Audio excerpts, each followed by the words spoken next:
how the amino acids are the building blocks of the proteins, right? At each one of these sites, how many possible amino acids could be part of a growing protein? Do you know this from the biology? That there are 20 possible protein-forming amino acids, okay? So you've got a 1 in 20 chance at each site. So to get at 2 sites, how many possible combinations do you have? 20 times 20 again, so 400. If then you go to 3 sites, how many possible combinations? 20 times 20, 400 times 20 again, 8,000, very good and quick, okay? Now 8,000 times 20 again, 160,000, and we're only to 4, okay? So there's a vast number of possibilities. You've got a 1 in 20 times 1 in 20 times 1 in 20 times 1 in 20, going out however many sites you have for amino acids. So in a chain of amino acids that's just 10 sites long, you're already to 20 to the 10 possible combinations. That's 10 trillion possibilities. But most proteins, even modest, shortish proteins, are 100 to 150 amino acids. The average length proteins may be 300 to 400 amino acids. So can you see what's going to happen to these exponential numbers as far as the number of possible ways of combining the amino acids? Let's take a protein of 150 amino acids in length. That's a very modest, not real big one, okay? So we'll do that same calculation. We've got 150 sites with 20 possibilities at each site, 20 to the what power? 150th power. Convert that to base 10, that's 10 to the 195th power. We can't even begin to grasp how many combinations that is. Do you know there's only 10 to the 80th elementary particles, protons, neutrons, electrons, in the whole observable universe? You're getting some idea of the scope of these numbers. Now, we know that not every single amino acid combination is functional, but we also know that many of them are. So there's a big question if you're just kind of trying to assess how likely is it that we'd find a protein by chance with all the amino acids in that prebiotic soup interacting with each other for, say, billions of years. I give it a lot of time.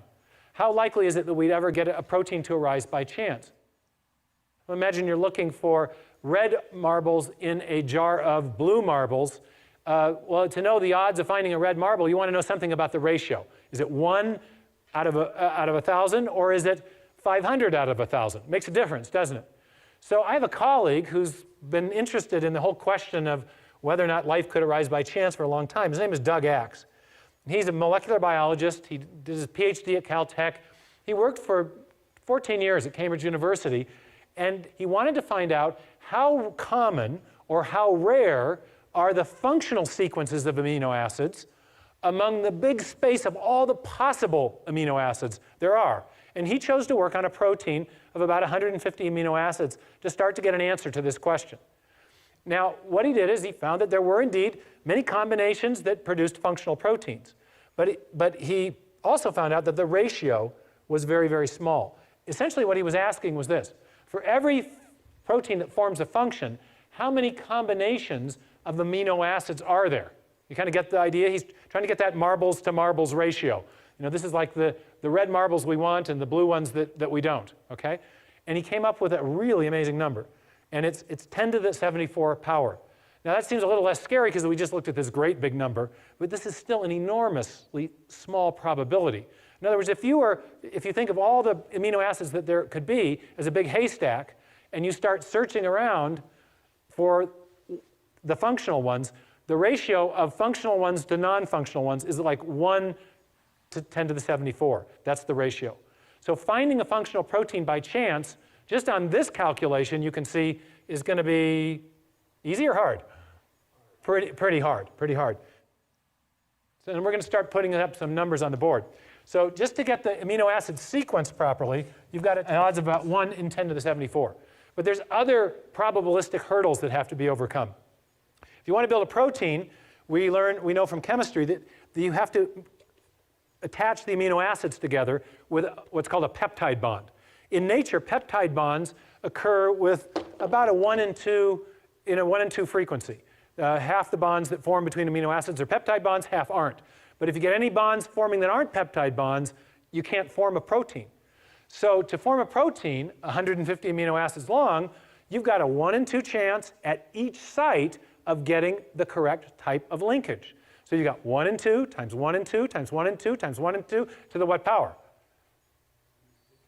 Close to 150. Since we got linkages, we have 149, but call it 150, okay? So in other words, we got another huge exponential problem to overcome.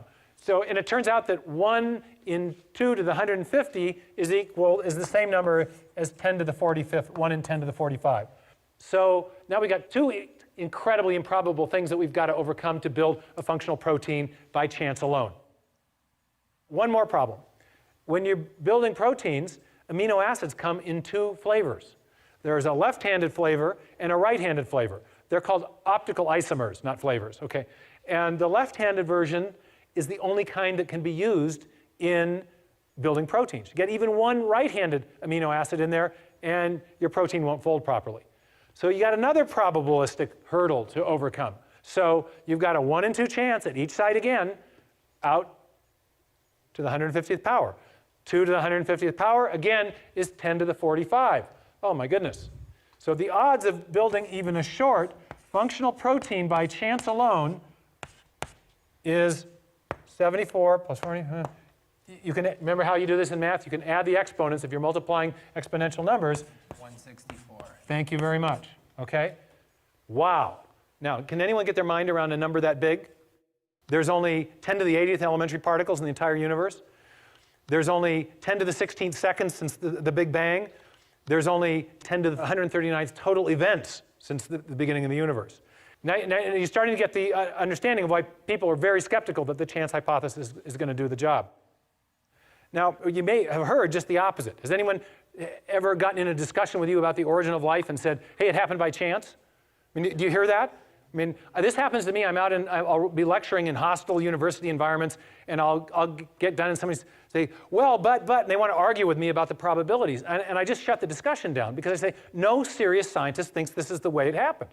It's always going to be more probable that it didn't happen by chance than it did. And with that kind of reasoning, you realize it's time to move on and look at some other options.